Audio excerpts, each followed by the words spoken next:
আমি এই জাস্ট না কাল সন্ধ্যাবেলা বাড়ি এসেছি রাত্রেবেলা। তো এসে ঘরটা মোটামুটি একবার মোছা হয়েছে। তারপরে দেখো এখন আবার মুছতে হবে, এখন সকালবেলা। তো সকালবেলা একটা ক্লিপস আমি নিয়ে রাখছি। এই দেখো ঘর দুয়ারের অবস্থা। মেঝেটা যদি দেখাতে পারতাম সেরকমভাবে তাহলে বুঝতে পারতাম মেঝেটার কি অবস্থা হয়ে আছে, মানে জলের ছোপ ছোপ কেমন দাগ হয়ে আছে। তো যাই হোক বাদ দিলাম ঘরের কথা। ঘরটা তো আমি এসে কালকে পরিষ্কার করেছি, না তো মানে অসম্ভব ব্যাপার যারা তোমরা আমার ব্লগ কন্টিনিউ দেখো যে এরকম থাকা। এবার চলো যাই বাইরেটা। অনেকে অনেক কথা বলে, তো আমি কোনো কিছু করি না, পায়ের উপর পা তুলে বসে থাকি, অনেকে এরকম টাইপের মন্তব্য অনেকেই করে। তো দেখো অবস্থা, ঘর দুয়ারের অবস্থাটা একবার দেখো। মানে কি বলবো, হাঁটা জলের উপায় নেই, এতটাই নোংরা হয়ে আছে, এতটাই নোংরা হয়ে আছে, ঘিন ঘিন করছে গায়ের মধ্যে।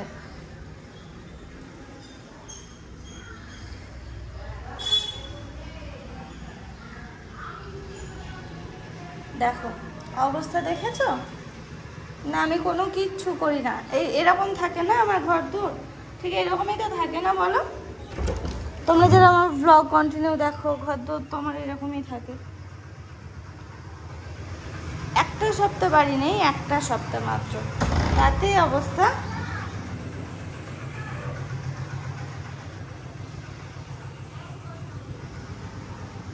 দেখো আমাকে সবাই যে যেদিক থেকে পারে সেরকম ভাবে ছাঁচে, আমি ঘর দিয়ে ঠিক এরকম ভাবে করে রাখি বলো সবাই? তোমরা তো দেখো বারান্দা টারান্দা সব কিছু।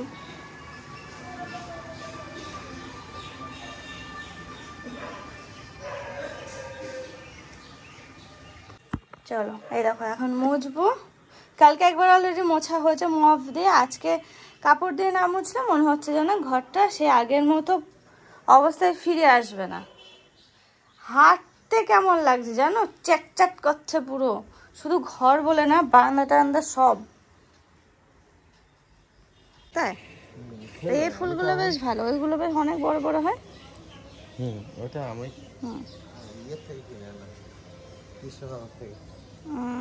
কৃষ্ণনগর থেকে। ওইগুলো মরে গেছে। কোনগুলো? কি গাছ মরে গেছে? ওরে একটু চিকিৎসা করে তো। কি করবো? ওরে ওই কাইটে একটু সাপ লাগাই দেয়, এতক্ষণে আগে থেকে কাটবে। কোনটা আমি চিনি না। আর গাছে আম পাচ্ছে না কেন আর বলতে, তো সেদিনই পেকে যাচ্ছে। হ্যাঁ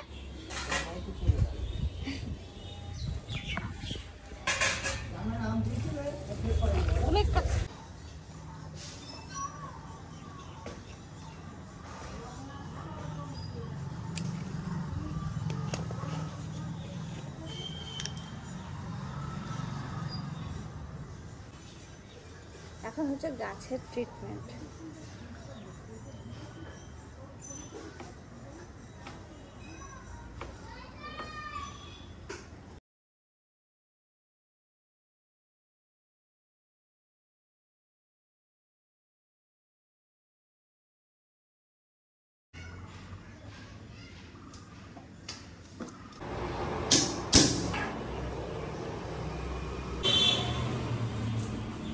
দেখো অনেক কাজকর্ম করানো হচ্ছে, এই ঘরটা আস্তে আস্তে ঠিক করা হবে।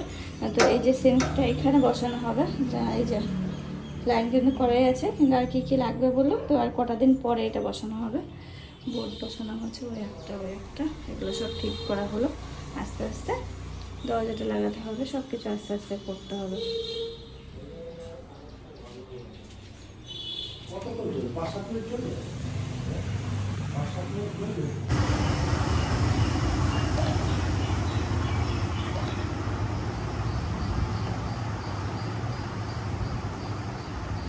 হ্যাঁ এখন এই জায়গাটা পরিষ্কার করতে পারিনি, আর ওই জায়গাটাতে পরিষ্কার করতে পারিনি, ওগুলো পরিষ্কার করলে মোটামুটি সারা ঘর সারা বাড়ি পরিষ্কার।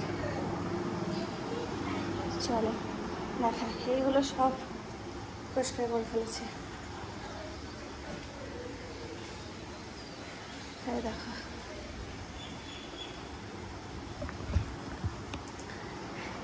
কিছু কিছু কথা বলতে খুব ভালো লাগে। মুক্ত চামড়ার মুখ, যে যেমন পারে সেরকম বলে যায়। সারাটা দিন আজকে কিন্তু এই করছি, কিন্তু মানুষের কি জানছে যে না আমি উপরে শুয়ে বসে আছি, দিব্যি ঠ্যাঙের উপর ঠ্যাং তুলে দিয়ে মানে শুয়ে বসে আছি, এটা আর কি। তবে হ্যাঁ, আমার কিন্তু একা হাতে হয়নি, অল্পনা আমাকে হেল্প করেছে। চেয়ার টেবিল হাতে বাটে নানান ছিল, সব কিছু সরানো।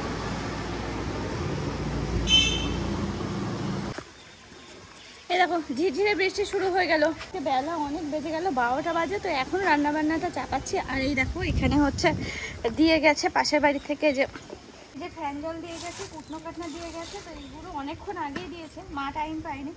এখন একটু গরুর ডাবায় দিয়ে আবার এগুলো রেখে দিই, অনেকক্ষণ দিয়ে গেছে।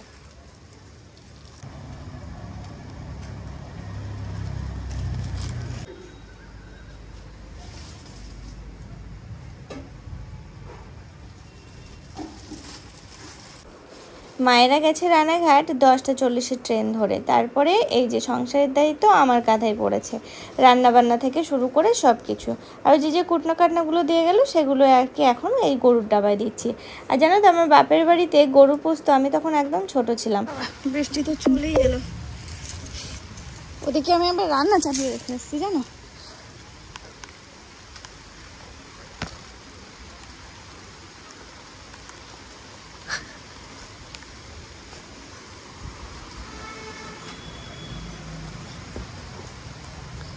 ধোয়ার টাইম হলো না গামলাটা।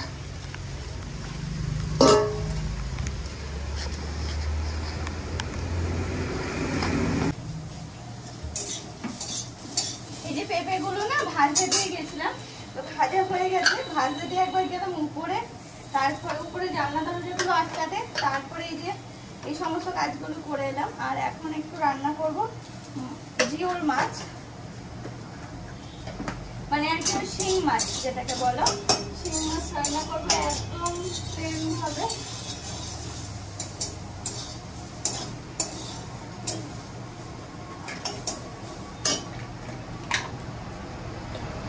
শুধুমাত্র জিরে গুঁড়ো দিয়ে শিং মাছ রান্না করবো, লঙ্কাও দেবো না ভাবছি। মা বলেছে একটা লঙ্কা ফাটিয়ে দিতে, দেখি কি করা যায়।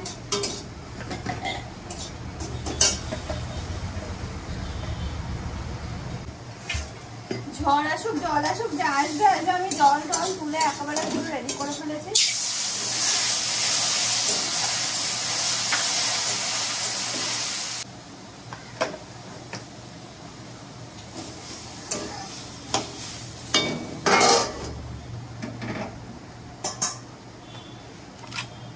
এই দেখো 2 পিস, মানে চারটে পিস হয়েছে, দুটো মাছের, দুটো না 3টে মাছ, টোটাল 3টে মাছের ঝোল হবে। আর আমাদের জন্য কি আছে জানো, অল্প নিয়ে এসেছে মাটন, সে অনেকক্ষণ আগে। এই সব ঝামেলায় মেটাতে মেটাতে দেখো মাংসের কি অবস্থা হলো ভগবান জানে। এখন সেটা এইটা ঝোলটা চাপিয়ে দিয়ে আমি ওদিকে মাংসটা বেছে নেব।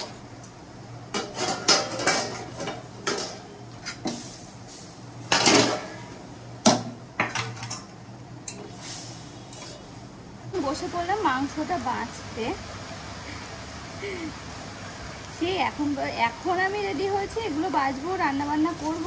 ভাবলাম যে 12টার মধ্যে সব রান্না কমপ্লিট করে ফেলবো। যদি বৃষ্টি হয়ে চলে এসেছে, ওয়েদারটা নরম হয়ে গেছে, মানে যে হারে গরম পড়ছে না, একটু সকাল সকাল রান্না করে নিলে সুবিধা হয়। তো সেটা ভেবেই আমি শুরু করেছিলাম সব কিছু। ওর জন্য একদম 10টা 40-এর ট্রেন ধরে তাড়াহুড়ো করে, যাই হোক ট্রেন ধরে ওরা বেরিয়ে গেলাম। মেটাতে মেটাতে বেজে গেল 12টা।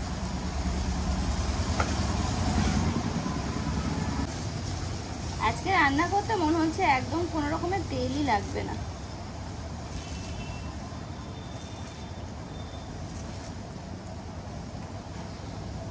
এই দেখো শিং মাছের ঝোলটা হয়ে গেছে, এটা এবার নামিয়ে ফেলবো। খুব সুন্দর সিদ্ধ হয়েছে পেঁপেগুলো জানো, শুধুমাত্র পেঁপে দিয়ে। এই দেখো খুব সুন্দর সিদ্ধ হয়েছে।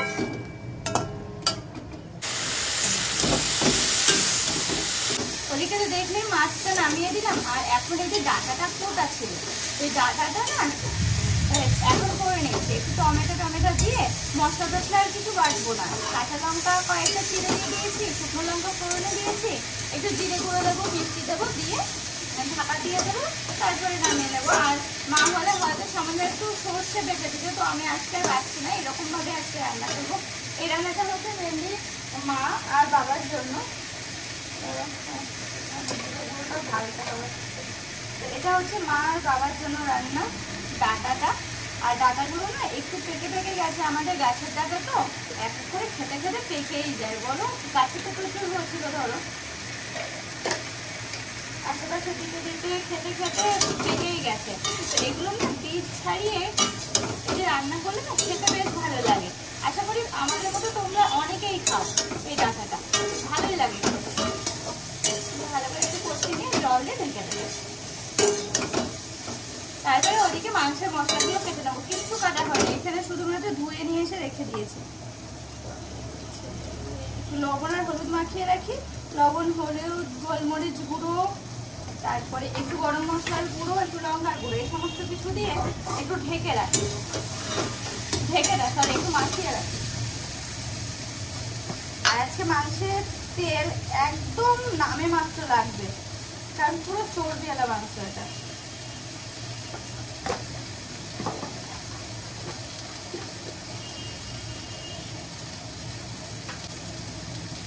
যাই হোক, এই করতে করতে না আমি কিন্তু পুরো একদম পাকা রাঁধুনি হয়ে যাচ্ছি, তোমরা যাই কে যাই বলো না কেন, কারণ আমি নিজে বুঝতে পারি। আর এখন রান্না বান্নার টেস্টটা অনেক ভালো হয়। বাটাটা পাকার মতো হয়ে গেছে।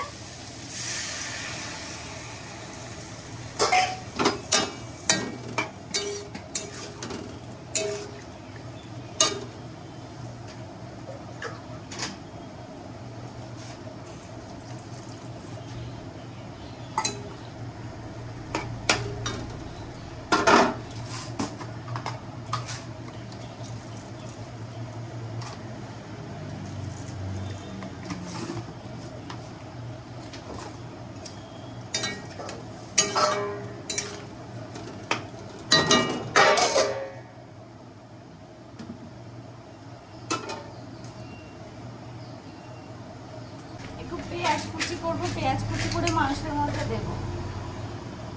যাক দেখো, মাংসে মশলাগুলো আমি দিয়ে দিয়েছি, এখন মাংসে মশলাগুলো মাখিয়ে রাখছি। হাত আর দিলাম না, এই চামচ দিয়েই আর কি দিয়ে দিচ্ছি। তারপর কিছুক্ষণ ঢেকে রাখবো, তার মাঝে মাংসের আর যে সমস্ত মশলা বাটা বুটো সেগুলো সেরে ফেলবো।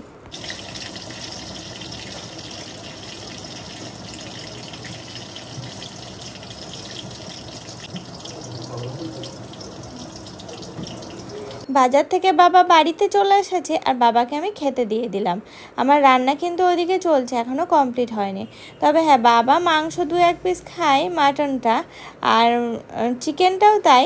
আগে খেত না, কিন্তু এখন আমি রান্না করি বাবা বেশ ভালোই খায়, 1-2 পিস হলেও খায়। তবে হ্যাঁ, আজকে রান্নাটা একটু দেরি হয়ে গেল, বাবার ওদিকে খাওয়া প্রায় শেষের দিকে। তো জানি না পরে আবার বাবা খাবে কিনা, যদি খায় তখন খাবে, কারণ এখন তো আমি মাংসটা দিতেই পারলাম না, কারণ রান্না এখনও হয়নি। দেখলেই তো সবেমাত্র আলু ভেজে তুলে রাখলাম। তবে হ্যাঁ, ওদিকে মাংসটা সিদ্ধ করা হয়ে গেছে, আর আলুর পরিমাণ মাংসের থেকে আজকে বেশিই নেওয়া হয়ে গেছে। তো আর কি 2বার হয়ে যাবে। মাংস তো আমি 2-1 পিস খাই এখন, সেরকম তো মাংস এখন আর আমি খাই না, খাওয়াটা বন্ধই করে দিয়েছি। এমনকি চিকেনটা তো খাইই না, আর মাটনটা হলে এই 1 পিস করে আর কি খায়। তো অর্পণ জোর করে তাই।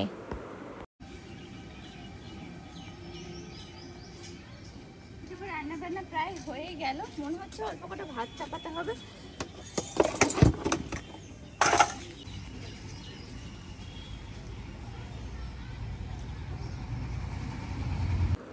এ দেখো, রান্না করে রেখে দিয়েছি, ভুলেই গেছিলাম তোমাদের দেখাতে। দেখো কালারটা কি দারুণ হয়েছে না? আশা করছি খেতেও ভালো হবে। তোমাদের কি মনে হচ্ছে? তো চলো, হ্যাঁ, আজকের ব্লগটা এ পর্যন্ত রাখছি। সবাই ভালো থেকো, সুস্থ থেকো, সাবধানে থেকো। জায়গাটা পরিষ্কার করব, আর এদিকে আবার ভাতটা চাপিয়ে দিয়েছি অল্প একটু চালের। ভাতটা হয়ে গেলে সমস্ত কিছু পরিষ্কার পরিচ্ছন্ন করে নিজে ফ্রেশ হবো, হয়ে একটু রেস্ট নেব। তো চলো, হ্যাঁ, আজকে তাহলে এ পর্যন্ত রাখছি। সবাই ভালো থেকো, সুস্থ থেকো আর সাবধানে থেকো। আজকের মতো টাটা, আবার দেখা হচ্ছে কালকে।